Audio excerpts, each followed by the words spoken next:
অযোধ্যার রাম মন্দিরের দানবাক্স প্রণামী থেকে টাকা ও গহনা চুরির অভিযোগ সামনে আসে। মন্দিরের অডিট এবং সিসিটিভি ফুটেজ খতিয়ে দেখার পর চাঞ্চল্যকর তথ্য প্রকাশ্যে আসে। মন্দিরের ক্যাশ কাউন্টার ও দান বাক্স গণনার দায়িত্বে থাকা কিছু কর্মীর বিরুদ্ধে এই চুরির অভিযোগ প্রমাণিত হয় এবং পুলিশ বেশ কয়েকজনকে গ্রেফতার করে। অভিযুক্তদের অনেকের বাড়ি থেকে নগদ টাকা ও সোনা উদ্ধারের ঘটনাও প্রকাশ্যে এসেছে। মন্দিরের মতো পবিত্র স্থানে এই ধরনের চুরির ঘটনাকে কেন্দ্র করে বিরোধী দলগুলি যেমন কংগ্রেস, সমাজবাদী পার্টি ও তৃণমূল কংগ্রেস কেন্দ্র ও উত্তরপ্রদেশ সরকারকে তীব্র আক্রমণ করেছে।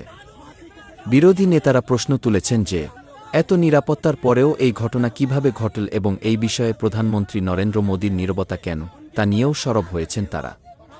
ঘটনার গুরুত্ব বুঝে উত্তরপ্রদেশ সরকার ও প্রশাসনের পক্ষ থেকে বিশেষ তদন্তকারী দল সেট গঠন করা হয় এবং সুপ্রিম কোর্টের নজরদারিতেও এই মামলার আইনি প্রক্রিয়া ও তদন্ত চলছে।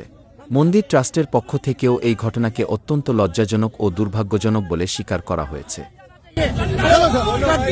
हम चाह रहे हैं राम मंदिर के हत्यारों को फांसी होनी चाहिए और उनके ऊपर एफआईआर दर्ज हुआ है। हम लोगों की लुंगी खींचे जा रही है यहाँ पर, आप देख लीजिए। हम लोगों को लुंगी खींची जा रही है, हम लोगों को लोग प्रताड़ित कर रहे हैं। जो राम का नहीं हुआ उसका होगा, जो राम का नहीं हुआ उसका होगा। चलो चलो चंदा चोर को फांसी दो, फांसी दो,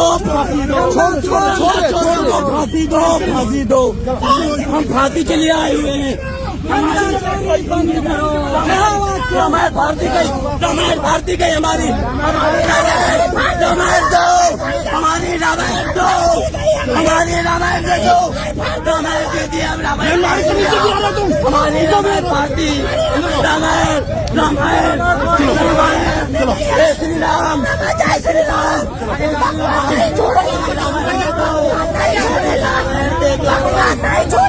रामायण देखो, रामायण मत मारो, रामायण मत मारो, रामायण भारती, रामायण मत मारो,